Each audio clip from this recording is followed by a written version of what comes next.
শুধু ফার্মের মুরগির দিকে যদি আপনি তাকান, আপনার মায়া হবে।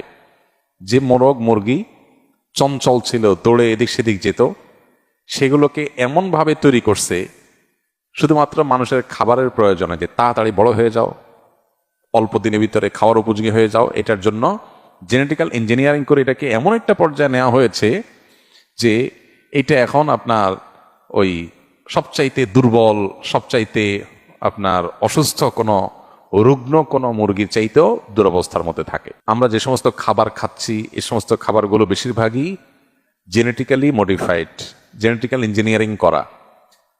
নানাভাবে একটা খাবারের জিন, একটা ফলের জিন আরেকটার মধ্যে দিয়ে জেনেটিক্যাল ইঞ্জিনিয়ারিং করে সেটা স্বাদ পরিবর্তন, সাইজের পরিবর্তন, কালারের পরিবর্তন, অনেক কিছু করা হচ্ছে। এখন সমস্যা হলো, যেই খাবারের মধ্যে জেনেটিক্যাল পরিবর্তন করা হয়, ওই খাবার মানুষ যখন গ্রহণ করে তখন মানুষের শরীরেও তার প্রভাব পড়ে। শুধু শরীরে প্রভাব পড়ে তা না, মনস্তত্ত্বের মধ্যে প্রভাব পড়ে, চিন্তা চেতনায় প্রভাব পড়ে, এমনকি ইমানের মধ্যেও প্রভাব পড়ে। নানাবিধ দুরারোগ্য ব্যাধি এখন ঘরে ঘরে। সেটা অবশ্য আমাদের দেশে অস্বাস্থ্যকর খাবার, ভেজালযুক্ত খাবার, ভেজালযুক্ত ঔষধ এবং আরো নানাবিধ ভেজালের কারণেই ঘরে ঘরে ক্যান্সার, ঘরে ঘরে আপনার কিডনির রোগী, ঘরে ঘরে হার্টের রোগী। যারা এগুলো নিয়ে সাফার না করছে, 2-4টা রোগী নিয়ে, তারা বুঝবে না যে এগুলো কতটা কষ্টের, কতটা বেদনার।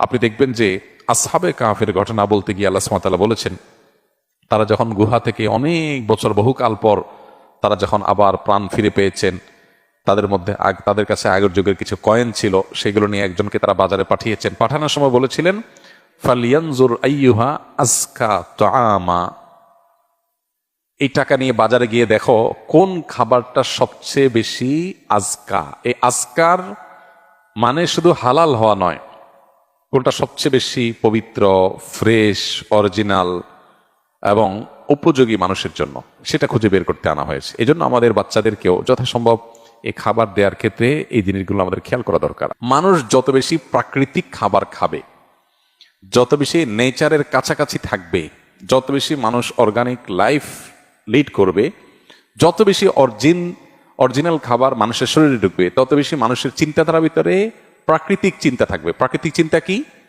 প্রাকৃতিক চিন্তা হলো, আল্লাহ রাব্বুল আলামিন আমাদেরকে প্রত্যেককে মুসলিম করে তৈরি করেছেন। কুল্লু মৌলুদিন ইউলাদু আলাল ফিতরা, প্রত্যেক শিশুই জন্মগ্রহণ করে মুসলিম প্রকৃতি নিয়ে, ইমানদার এই প্রকৃতি নিয়েই সবাই জন্মগ্রহণ করে। কিন্তু আজকাল দেখবেন ছেলে মেয়েদের মধ্যে ব্যাপক পরিবর্তন।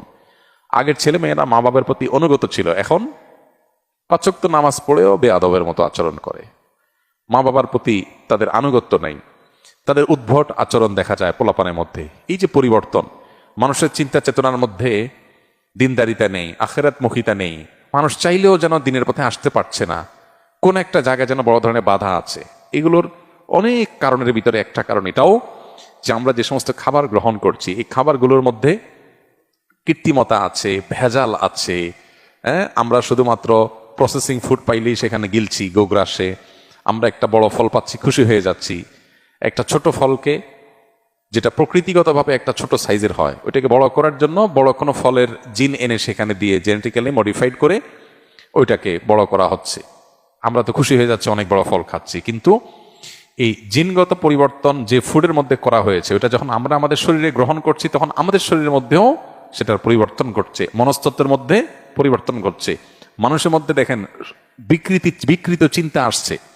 জীবনের বিভিন্ন ক্ষেত্রে প্রাকৃতিক যে চিন্তা, স্বাভাবিক যে চিন্তা, এর বাইরে মানুষের মধ্যে বিকৃত চিন্তা আসছে, উল্টাটা আসছে। এই যে প্রকৃতির মধ্যে বিকৃতি, চিন্তাধারা ভিতরে বিকৃতি, মানুষের পৃথিবীতে যে বংশধারা বেঁচে থাকবে নারী পুরুষের সম্পর্কের মধ্য দিয়ে, সেখানেও দেখবেন যে নানা রকমের রুচির মধ্যে বিকৃতি আসছে। এটি কখনো কখনো অন্য অনেক 10টি কারণের পাশাপাশি খাদ্যেরও একটা প্রভাব মানুষের মধ্যে থাকে।